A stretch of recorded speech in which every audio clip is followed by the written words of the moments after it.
लगन तुमसे लगा बैठे,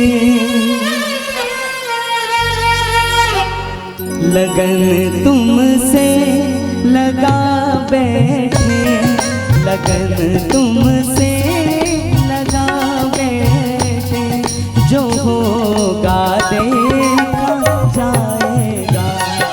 लगन तुमसे लगा बैठे, लगन तुमसे लगा बैठे, जो होगा देखा जाएगा, जो होगा देखा जाएगा, जो होगा देखा जाएगा, जो होगा देखा जाएगा, जो होगा देखा जाएगा, जो होगा देखा जाएगा। तुम्हें अपना बना बैठे, तुम्हें अपना बना बैठे, जो होगा देखा जाएगा। लगन तुमसे लगा बैठे, जो होगा देखा जाएगा।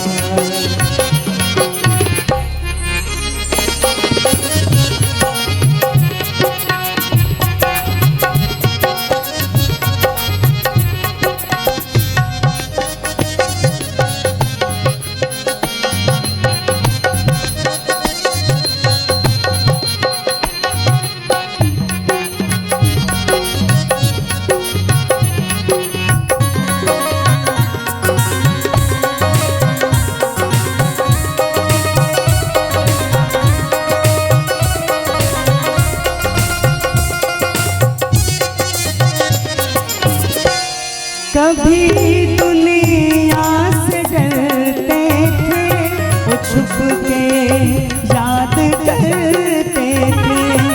कभी दुनिया से डरते थे, छुप कर याद करते थे, छुप कर याद करते थे।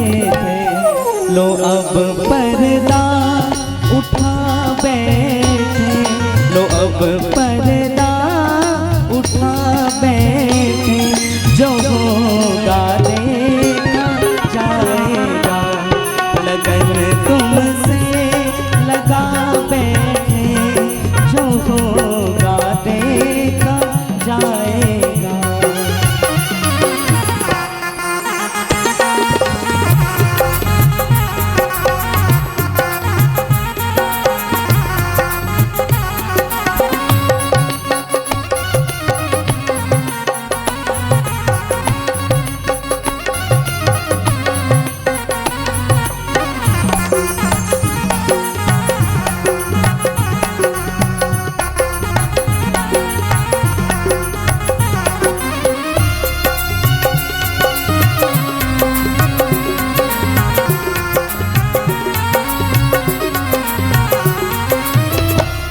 कभी यह ख्याल था दुनिया हमें बदनाम कर देगी, कभी यह ख्याल था दुनिया हमें बदनाम कर देगी, हमें बदनाम कर देगी।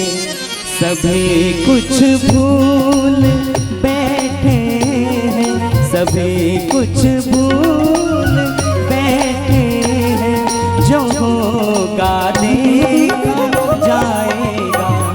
लगन तुमसे लगा बैठे, लगन तुमसे लगा बैठे, जो होगा देखा जाएगा, जो होगा देखा जाएगा, जो होगा देखा जाएगा, जो होगा देखा जाएगा।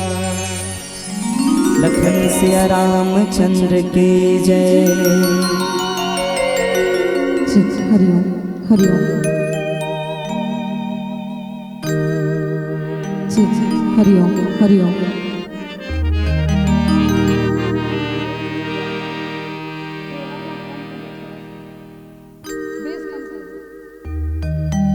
ठीक हरिओम हरिओम ठीक ठीक। प्रेम से बोल रजरामचंद्र भगवान की जय। लक्ष्मी मैया की जय।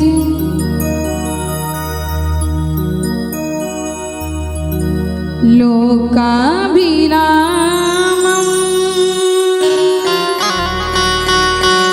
जनरंगधीरं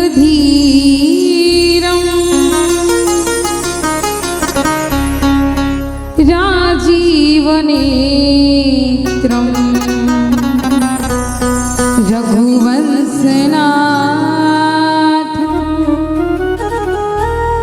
कारुण्यरूपं करुणाकरन्तं श्रीरामचन्द्रं शरणं प्रपद्ये। श्रीरामचन्द्रं शरणं प्रपद्ये।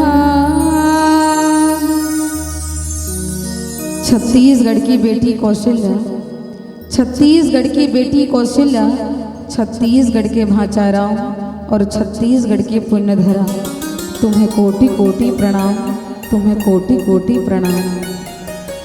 प्रातः स्मरणी पूज्यपात संत शिरोमणि गोस्वामी तुलसीदास जी के पावन चरणों को कोटि कोटि नमन करते हुए, साथ ही साथ पावन धरा अध्यात्म भूमि मोर भारत माता के दुलोरिन बेटी मोर छत्तीसगढ़ महतारी के मयारू कोरा में बसे ऐसन पावन ग्राम मरौर, जहाँ दीप उत्सव जो स्वास्थ्य स्वच्छता रोजगार कला साहित्य शिक्षा के क्षेत्र में अनवरत कार्य करते हैं, ऐसे संकल्पम मानस परिवार मरौर के तत्वाधान में जितने भी हमारे आयोजक समिति हैं, पदाधिकारी गण हैं और साथ ही साथ इस मंच के प्रांगण में सत्संग की बगिया में यहाँ उपस्थित आप सभी के श्री चरणों को, मंच में उपस्थित गुरुदेव के श्री चरणों को मैं पेमिन साहू ग्राम शुक्ला भाटा मगरलोड की ओर से कि सिया राम में सब जग जाने करूँ प्रणाम, जोरी जुगपानी के भाव से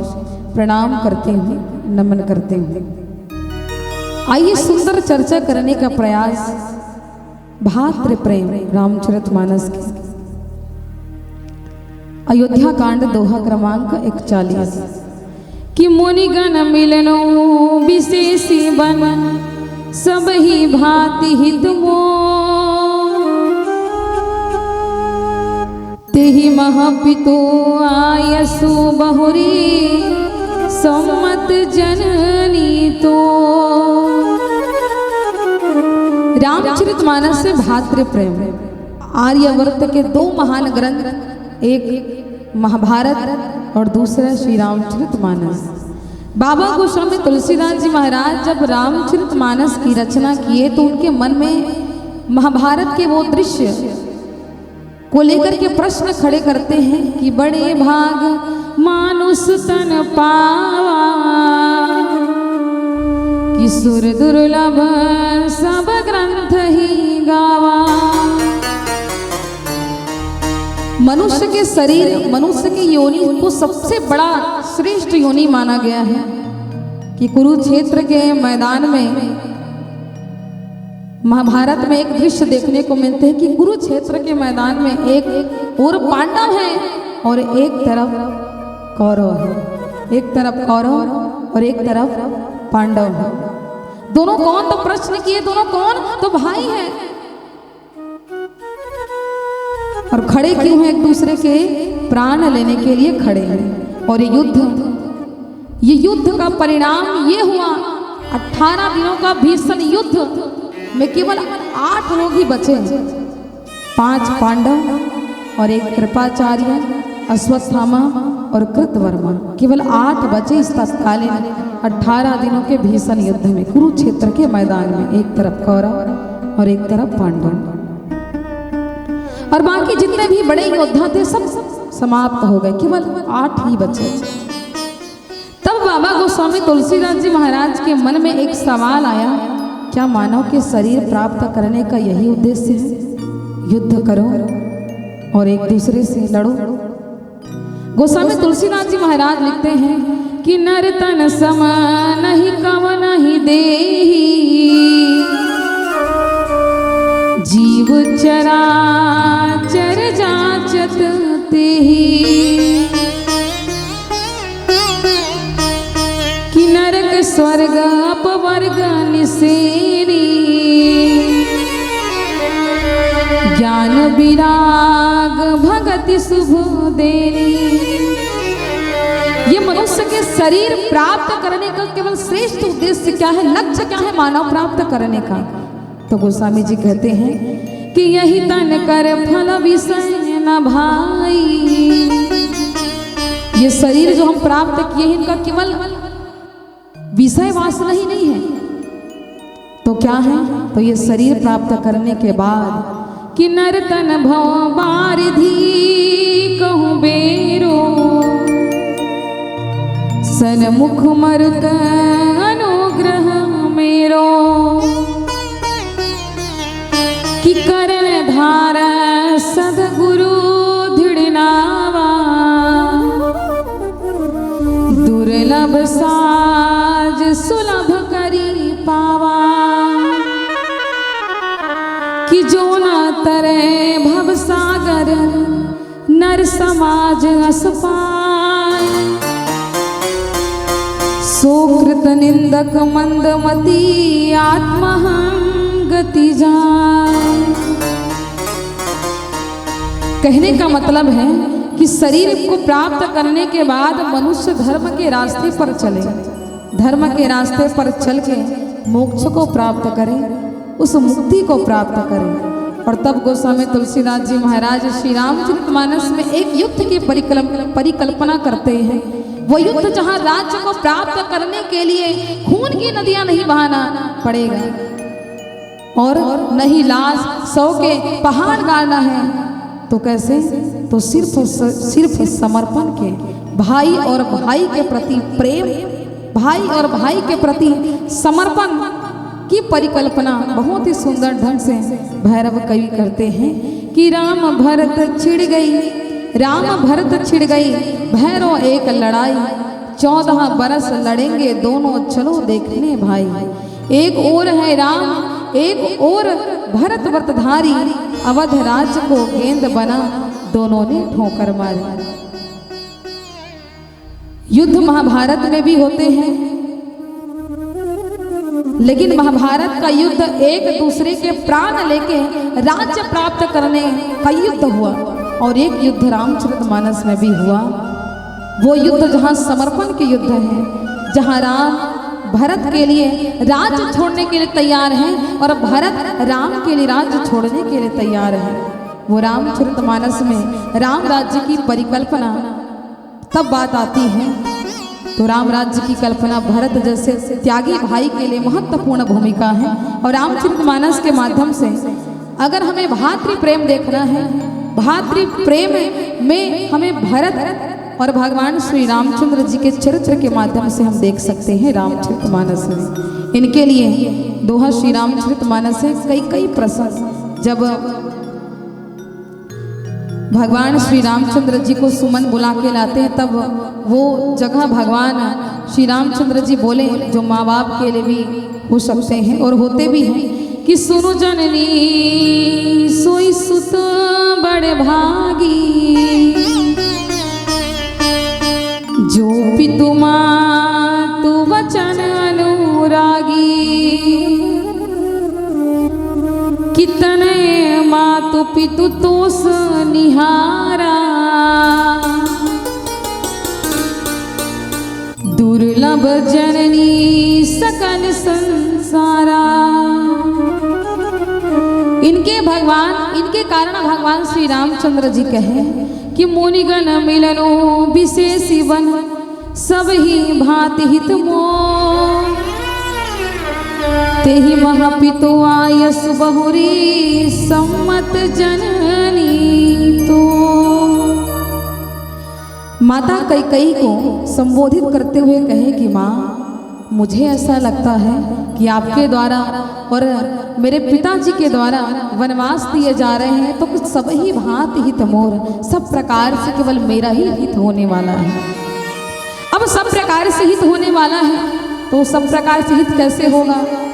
भाइयों तो वनवास जा रहे हैं ना, 14 वर्ष के वनवास कोई छोटा मोटा वनवास नहीं है। फिर भी कहे कि सभी भांति हित मोर, तो बोले अर्थ धर्म काम और मोक्ष सब चीज मिल रहा है।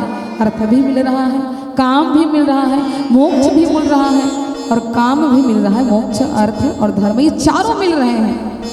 भगवान श्री रामचंद्र जी से पूछें कि राम, क्या वास्तविक में तुम्हें ये चारों फल मिल रहे हैं? ये प्रश्न कौन किए? तो वाल्मीकि प्रसंग में आता है, जो कि भगवान श्री रामचंद्र जी बोले, जब वाल्मीकि महाराज जी बोले कि क्या तुम्हें वास्तविक में चारों फल मिल रहे हैं, तो वाल्मीकि प्रसंग में आता है, स्वयं भगवान राम जी बोलते हैं कि तात वचन पुनि मातु हित भाई भरत असरा,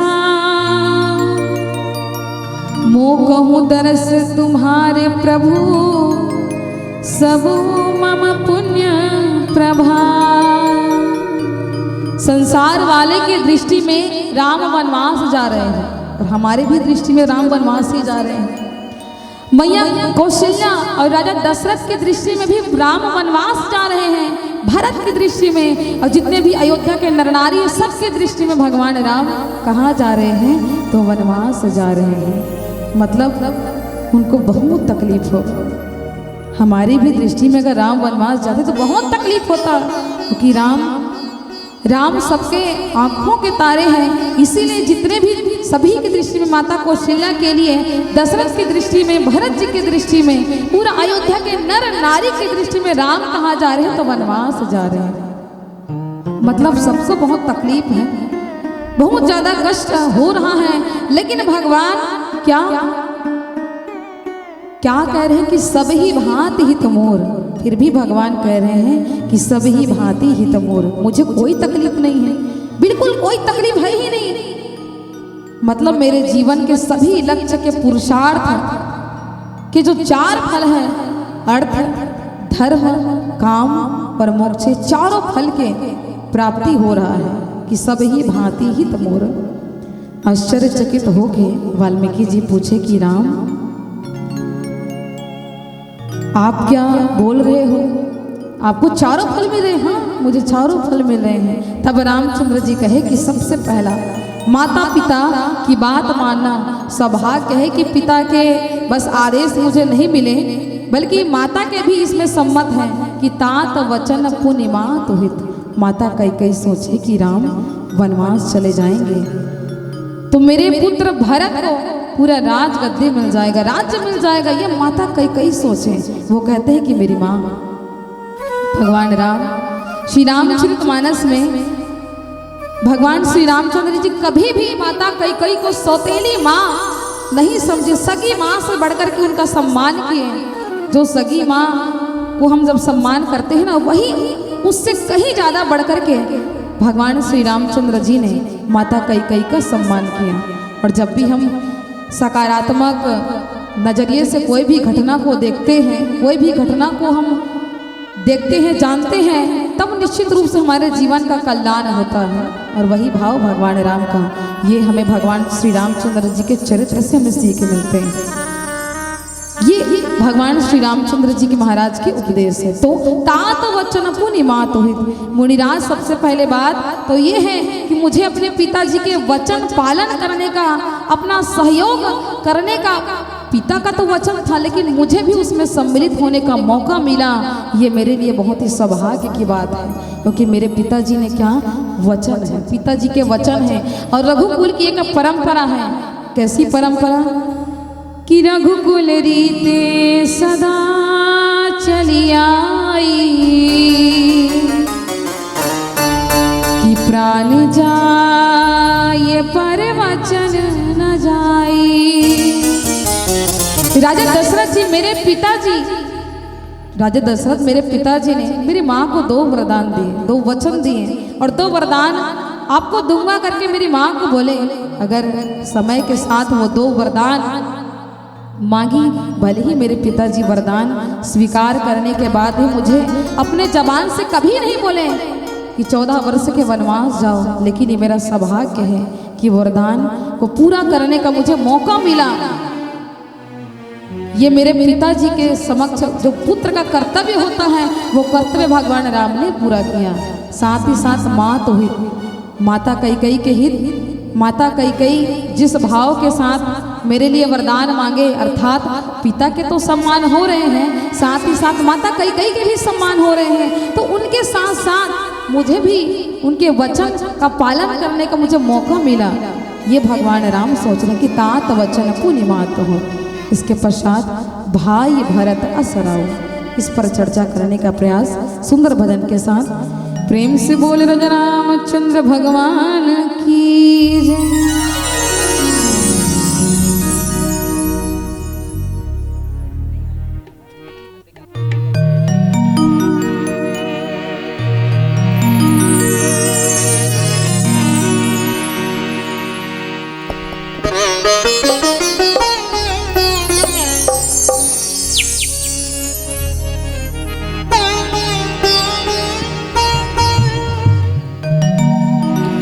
ओ मैया तेने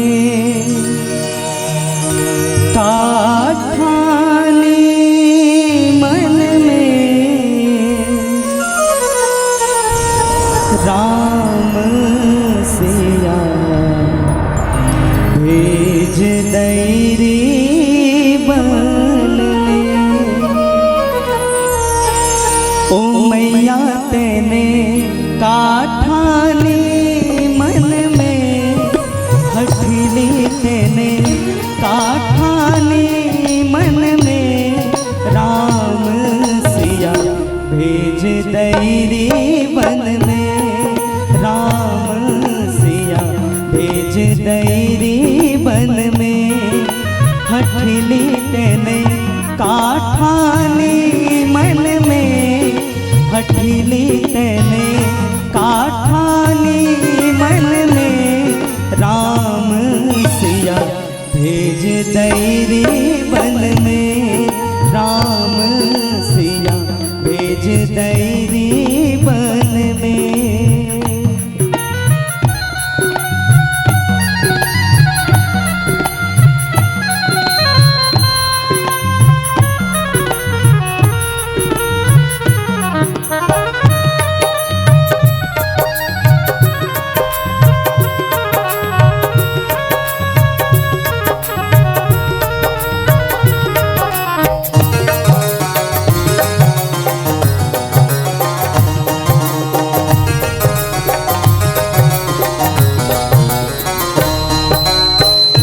जदपि भरत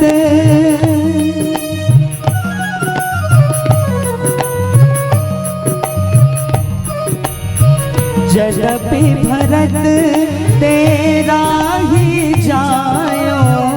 जदपि भरत तेरा ही जायो।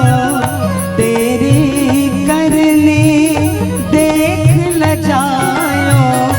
अपना आप गवायो। अपना पद तेने आप गवायो। भरत की नजरन में राम सिया भेज दैरी बन में। राम सिया भेज दैरी बन में।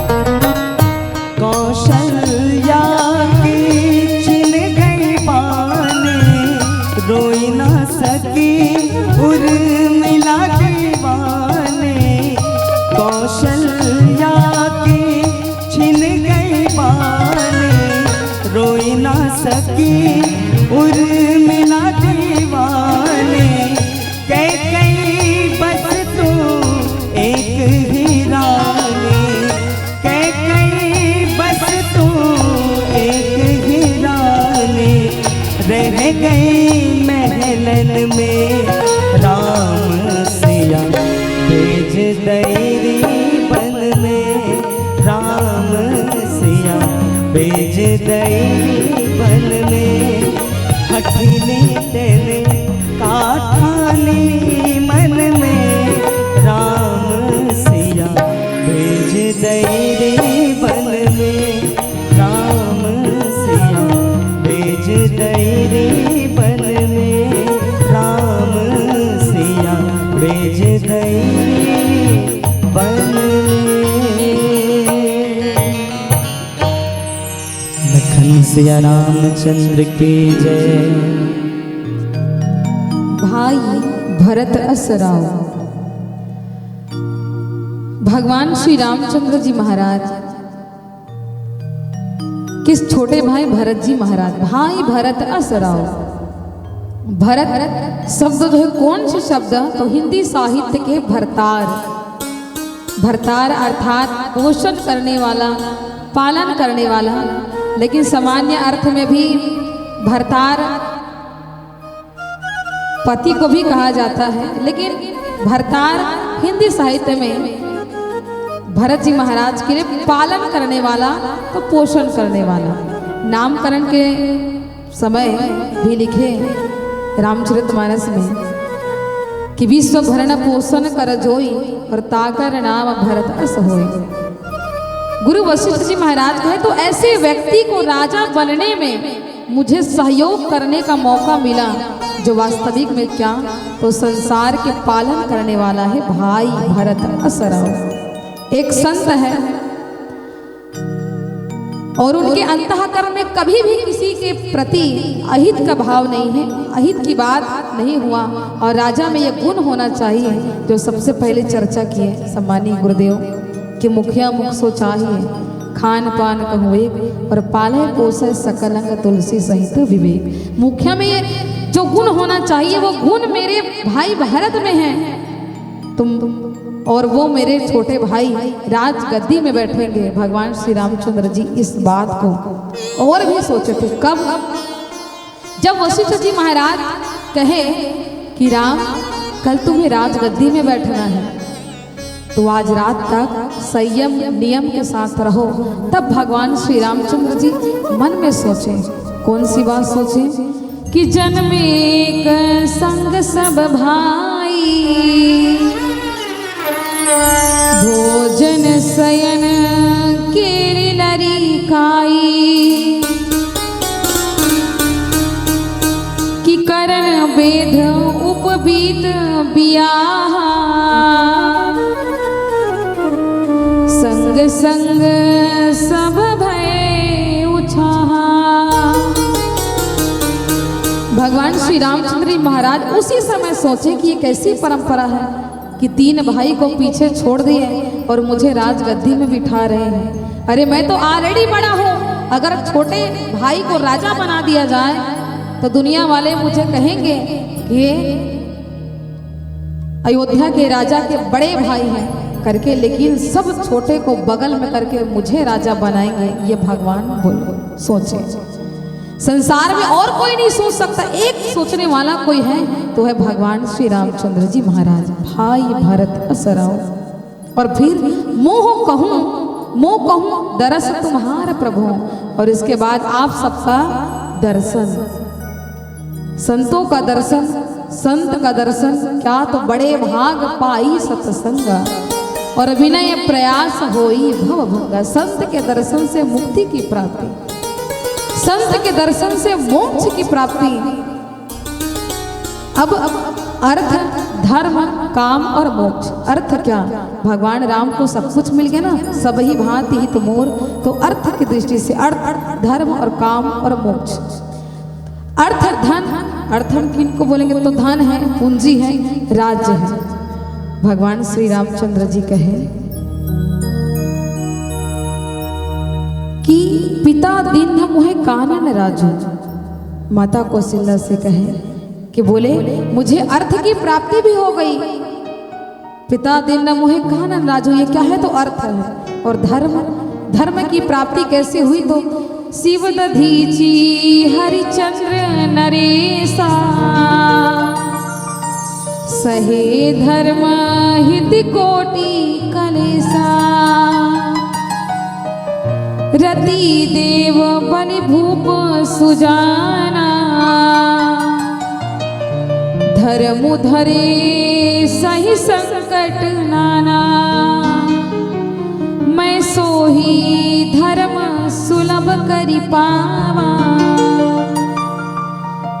मैं वो धर्म को सरलता से प्राप्त कर सकता हूँ। भगवान श्री रामचंद्र जी महाराज को धर्म भी प्राप्त हो गया। और मोक्ष संत की बात मैंने की कि बड़े भाग पाई सत्संग और विनय प्रयास होई भव भंगा।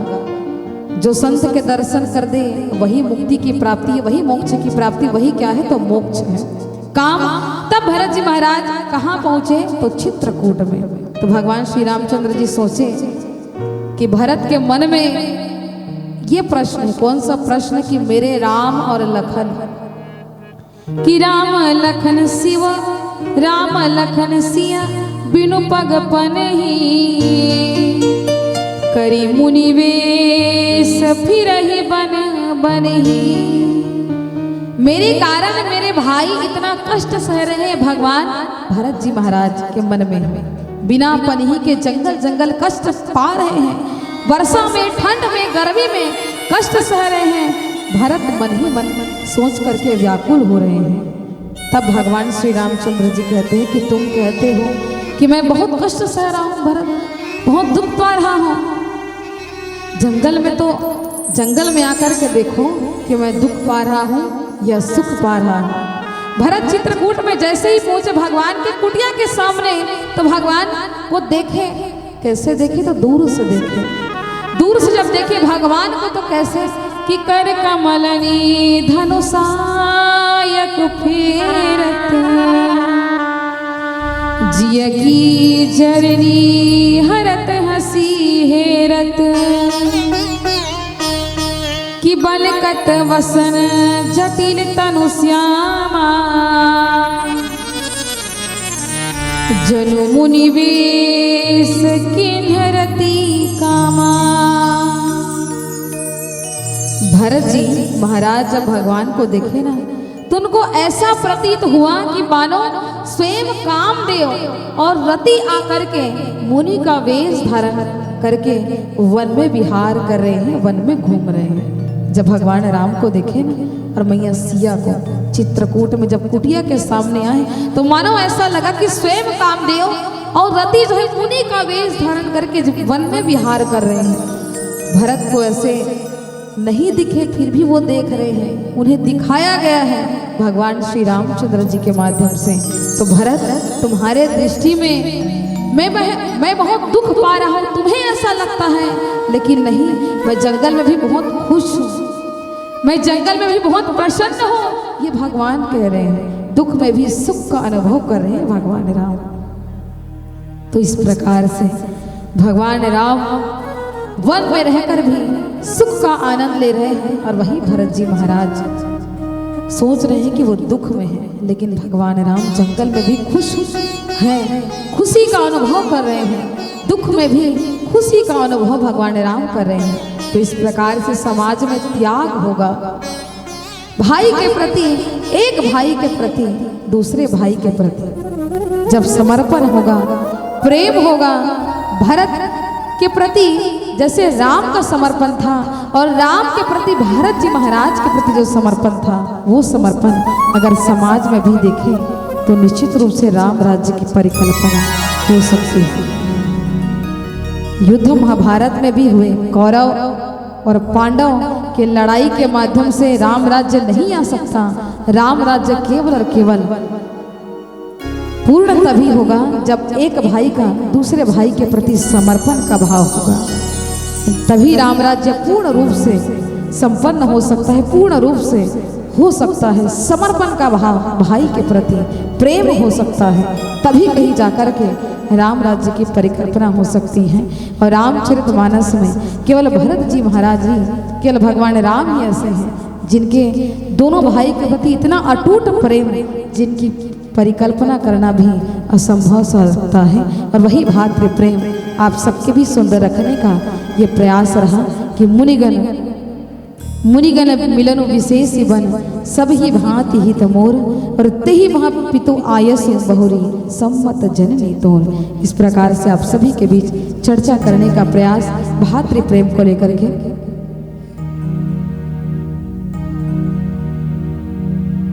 प्रेम से बोले राजा रामचंद्र भगवान की जय। आइए एक भजन का आनंद।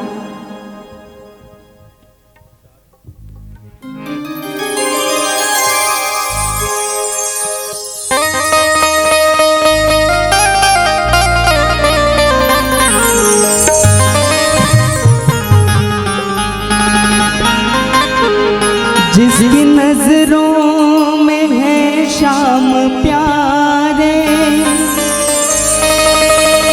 वो तो रहते हैं जग से निराले। जिसकी नजरों में मोहन समाए, वो नजर फिर भटकते नहीं है। ये तो प्रेम की बात है ऊधो, ये तो प्रेम की बात है ऊधो। बंदगी तेरे बस की नहीं है, ये तो प्रेम की बात है ऊधो। बंदगी तेरे बस की नहीं है, यहाँ सर दे के होते हैं सौदे, यहाँ सर दे के होते हैं सौदे। आशिकी इतनी सस्ती नहीं है, ये तो प्रेम की बात है ऊधो।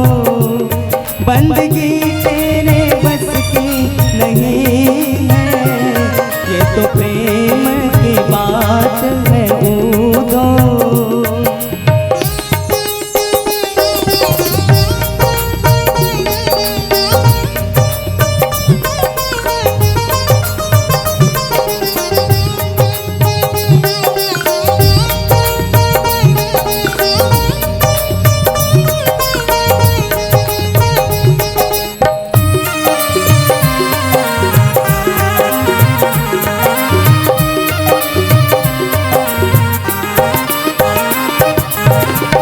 प्रेम वालों ने कब वक्त पूछा, उनकी पूजा में सुन ले ऐ ऊधो।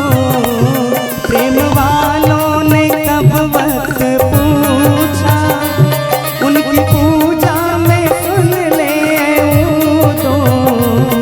यहाँ दम दम में होती है पूजा, यहाँ दम दम में होती